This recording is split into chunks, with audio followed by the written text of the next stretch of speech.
अब सभी को नमस्कार। आज हम हिंदी संबंधित एक निबंध पाठ अध्ययन करेंगे। इसके अंदर हिंदी संबंधित जानकारी आपको मिल सकती है। देखिए, पाठ का नाम यह है कि भारत और हिंदी।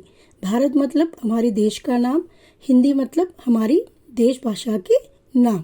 चलो देखिए, हमारा भारत प्राचीन देश है। चलो पहले हमारे भारत के बारे में दिया गया ना पाठ के अंदर, इसलिए इसके बारे में वर्णन दिया गया है। हमारा भारत प्राचीन देश है। हमारे भारत कैसी है? प्राचीन। प्राचीन मतलब पुरानी, एंशंट बता दी अंग्रेजी में। इसकी गौरवशाली परंपरा है। गौरवशाली मतलब सो मच रेस्पेक्टेबल कंट्री और so many customs and traditions are there. परंपराएं बोले तो रीति रिवाज वैसे जो गौरवशाली रहती है। यहाँ विभिन्न जातियों के लोग रहते हैं। हमारे भारत में एक ही जो भाषा के लोग नहीं रहते हैं, विभिन्न जातियों के। विभिन्न मतलब सो मेनी डिफरेंट। जाति मतलब एक्चुअली मीनिंग कैस्ट, ओके ना। So many different caste are there in our country. हर जाति की अपनी वेशभूषा, अपने आचार विचार, अपनी भाषाएं हैं। जो हर जाति की each and every caste they have so many different way of dressing and way of behaviour and all things. अपनी भाषाएं, अपनी संबंधित, अपनी मातृभाषा संबंधित अलग अलग भाषाएं हैं, फिर भी हम एक दूसरे के साथ मिलजुल कर रहते। इतना भारत में इतने अलग अलग रहने पर भी हम सब मिलजुल कर रहते हैं। इसलिए अनेकता में एकता के दर्शन होते हैं। इसलिए सारी दुनिया में हमारे भारत को इस तरह बताया जाता है कि यूनिटी इन डाइवर्सिटी। अलग अलग रहने पर भी हमारे भारत के लोग मिलजुल के एकता के साथ रहते हैं। ठीक है, हमारा शरीर एक है किंतु अनेक अंग है। ठीक है, ये जो हिंदी के बारे में, हिंदी भाषा के बारे में बताने से पहले एक उदाहरण तौर पर यहाँ बताना चाहते हैं। हमारा शरीर एक है। ठीक है, one example you are given here, our body is one only but have so many parts. Okay ना, हमारे शरीर एक ही है, एक ही रहती है। ठीक है, हमारे शरीर एक ही बोलते हैं, किंतु मगर लेकिन उसके अंदर क्या है? अलग अलग अंग है। अंग मतलब पार्ट्स। ओके, वो सभी एक एक समान, मैक्सिमम जो अंक दो दो जो है उनके बगैर, और बाकी पूरे अवयव अलग अलग है। इसी प्रकार भारत एक राष्ट्र है, जो इसके उदाहरण तौर पर इधर बताया गया है। हमारा भारत भी एक राष्ट्र है, एक ही देश है, like one of the body. उसके अनेक प्रदेश, अनेक प्रदेश मतलब राज्य, so many states are there. हर प्रदेश में अलग अलग भाषा बोली जाती है। In each and every state have their own mother language. Okay ना, अपनी अपनी भाषा बोली बताई जाती है। जैसे उदाहरण तौर पर दिया गया है, आंध्र प्रदेश में तेलुगु, तमिलनाडु में तमिल, बंगाल में बंगली, महाराष्ट्र में मराठी। ये सभी भाषाएं महत्वपूर्ण है। Example of year in Andhra Pradesh, these are different states names and they have languages. Andhra Pradesh में तेलुगु बताई जाती है, तमिलनाडु में तमिल, बंगाल में बंगली बोली जाती है, महाराष्ट्र के जो जनता पीपल मराठी बोली जाती है। जो ये सभी भाषाएं महत्वपूर्ण है। महत्वपूर्ण मतलब अपनी अपनी राज्य के तौर पर देखें तो ये अपने अपने के लिए भाषाएं ज़्यादा महत्वपूर्ण है, किंतु देश की एकता के लिए एक भाषा की आवश्यकता होती है।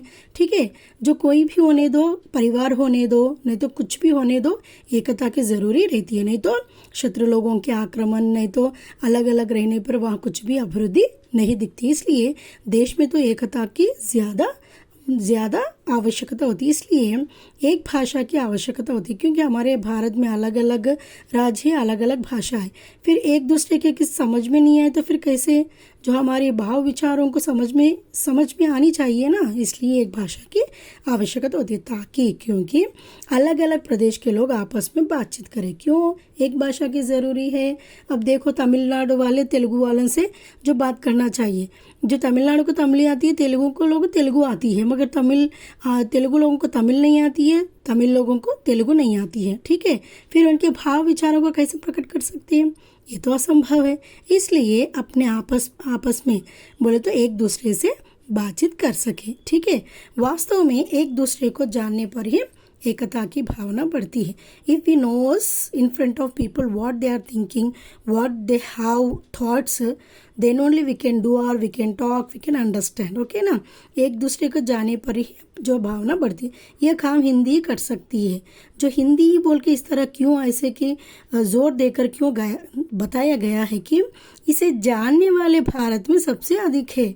80% लोग भारत में हिंदी को जानते हैं। ठीक है, जो मेजॉरिटी बोलते हैं ना, इसलिए हिंदी को ही अपनाया गया है। ठीक है, और आगे चलकर देखें और थोड़ा है, ये सही है कि भारत की अन्य भाषाएं भी राष्ट्रभाषाएं हैं। ठीक है, we can keep each and every language, we can keep like a national language, but किंतु हिंदी राष्ट्रभाषा के साथ साथ भारत की राजभाषा भी है। ठीक है, जो हिंदी खाली राष्ट्रभाषा ही नहीं, सारे दुनिया में जो जो उनके मदर टंग या मातृभाषा है, जो उनके अंदर पूरे राजभाषा भी हिंदी है। इसकी लिपि देवनागरी है। ओके, इसकी लिपि क्या है? देवनागरी। देवनागरी मतलब जो लिपि, अक्षरों को लिपि कहा जाता है, जो वो लिपि को एक नाम दिया गया है, वही देवनागरी। देवनागरी लिपि की विशेषता है कि दिस लिपि have some speciality. What is that speciality? जो लिखा जाता है वही पढ़ा जाता है। बोले तो हम जो लिखते हैं, एग्जाम्पल, उदाहरण तौर पर मैं इधर एक शब्द बोलती हिंदी।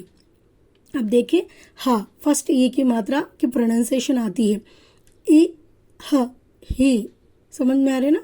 और न, इसके बाद ना की आवाज़ आता, ना लिखे, बाद में दा की आवाज़ आता, द लिखे, बाद में ई की मात्रा की, बड़ी ई की मात्रा की आवाज़ आती है, तब वही आवाज़ लिखे इधर। ठीक है, जो लिखा जाता है वही पढ़ा जाता है, जो पढ़ा जाता है वही लिखा जाता है। ठीक है, वही जो देवनागरी लिपि की स्पेशलिटी है। ठीक है, इस प्रकार यहाँ देखिए हमारे भारत का जो मानचित्र दिया गया है, हर एक अलग अलग राज्य के बारे में दिया गया है। ठीक है, इस प्रकार हिंदी से राष्ट्रीय एकता बढ़ सकती है। ठीक है, एक भाषा से जो एकता बढ़ सकती है। भारत के सभी लोग पूरे भारत को अच्छी तरह जान सकते हैं। ठीक है, जो भारत में सभी लोग हिंदी को, जो पूरे भारत को, भारत के सभी लोग पूरे भारत को अच्छी तरह जान सकते हैं। ठीक है, समझ में आया ना? इस तरह हिंदी के बारे में दिया गया, कभी आप जो इसे उपयोग कर सकते हैं आपके पढ़ाई में, नहीं तो कभी निबंध में, कभी ऐसे कि कुछ ऐसे रेटिंग में जो आप इसे उपयोग कर सकते हैं। धन्यवाद।